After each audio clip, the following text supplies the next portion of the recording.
Students, ये NCERT exercise problem 1.12 from page number 33 of the solid state है। ठीक है, तो इसकी स्टेटमेंट में क्या कह रहे हैं? A cubic solid is made up of two elements P and Q.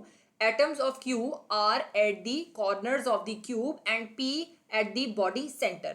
What is the formula of the compound? What are the coordination numbers of P and Q? ठीक है, आपके पास एक क्यूबिक सॉलिड गिवन है जो कि दो elements के साथ बना है P एंड Q। ठीक है, जो हमारे पास Q एलिमेंट के एटम्स हैं वो कॉर्नर्स ऑफ द क्यूब पे अरेंज्ड है।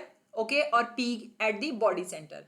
मतलब अगर मैं एक क्यूब जो है यूनिट सेल ड्रॉ करके देखूं तो मेरे पास जो Q एलिमेंट के एटम्स हैं, ठीक है, वो कहाँ पे अरेंज्ड हैं? वो कॉर्नर्स पे अरेंज्ड है। राइट, अगर मैं इसको Q एटम्स मान रही हूँ तो जितने भी कॉर्नर्स हैं वहां पे हमारे पास Q एटम्स अरेंज्ड हैं और बॉडी के सेंटर में जो है P एटम अरेंज है। राइट, और आपसे बोला गया कि आपको इस कंपाउंड का फॉर्मूला बताना है और साथ ही साथ ये बताना है कि इसका कोऑर्डिनेशन नंबर जो है वो क्या है। ठीक है, अब कोऑर्डिनेशन नंबर क्या आता है? कोऑर्डिनेशन नंबर का मतलब है कि हमारे पास अगर हम किसी भी एटम को जो है एक सेंटर एटम मान के चलते हैं, ठीक है, तो वो कितने नेबरिंग एटम्स के साथ सराउंडेड है उसको हम कोऑर्डिनेशन नंबर कहते हैं। राइट, तो हमने P और Q दोनों के लिए कोऑर्डिनेशन नंबर भी बताने हैं। तो पहले हम फॉर्मूला देखेंगे।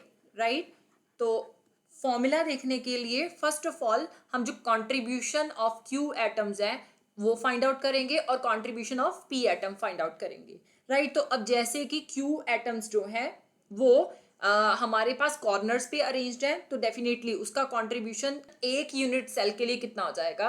अब अगर मैं एक एटम की बात करती हूँ तो ये मेरे पास 8 यूनिट सेल्स के साथ शेयर्ड होगा। ठीक है, तो एक के लिए इसका कंट्रीब्यूशन कितना हो जाएगा? 1/8। Total number of atoms eight the corner कितने हैं? 8 हैं, तो इंटू 8 हो गया। मतलब कि मेरे पास जो टोटल नंबर ऑफ एटम्स आ रहे हैं एट द कॉर्नर उनका कंट्रीब्यूशन इक्वल टू 1 एटम आएगा। राइट, तो आप लिख सकते हो as atoms of Q are present at the corners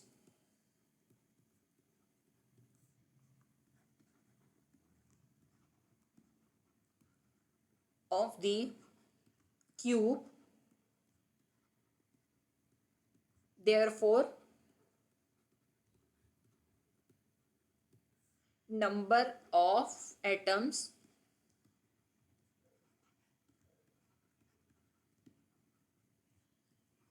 of Q in the unit cell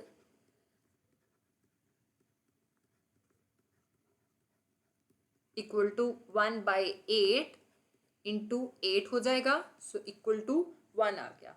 right, अब जो P एटम है वो इन दी बॉडी है, मतलब कि बॉडी के सेंटर में है, तो डेफिनेटली ये सिर्फ एक ही यूनिट सेल के साथ शेयर होगा। सो इसका कंट्रीब्यूशन टोटली इसी यूनिट सेल के लिए डेडिकेट होगा।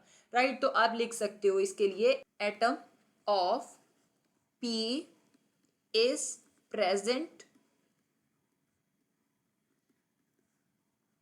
at the body center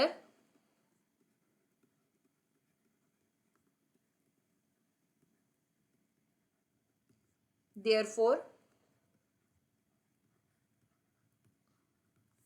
number of atoms of P in the unit cell equal to 1। Right, so ratio हमारे पास क्या आ जाएगी? Therefore ratio of atoms of P and Q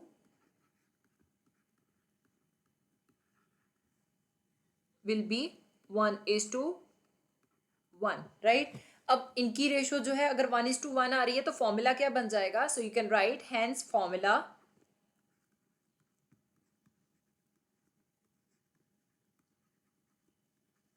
of the compound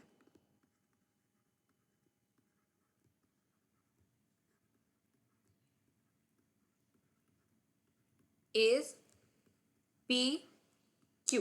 right, अगर हम देखें तो हमारे पास नेक्स्ट बात आती है कि हमने coordination number of P and Q बताना है। राइट, अगर आप देखो तो आपके पास जो ये p एटम है, ठीक है, ये कितने q एटम्स के साथ सराउंडेड है?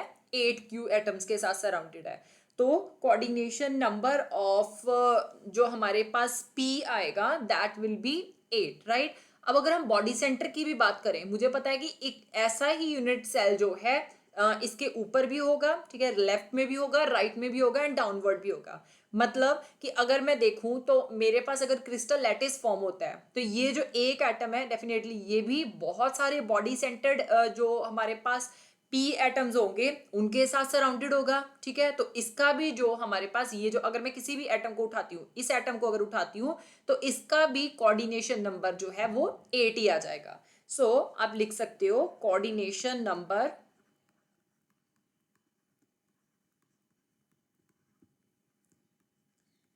of each of P and Q equal to 8। मतलब कि जो हमारे पास P एटम है वो भी 8 Q एटम्स के साथ सराउंडेड है और Q एटम जो है वो भी हमारे पास 8 P एटम्स के साथ सराउंडेड होगा।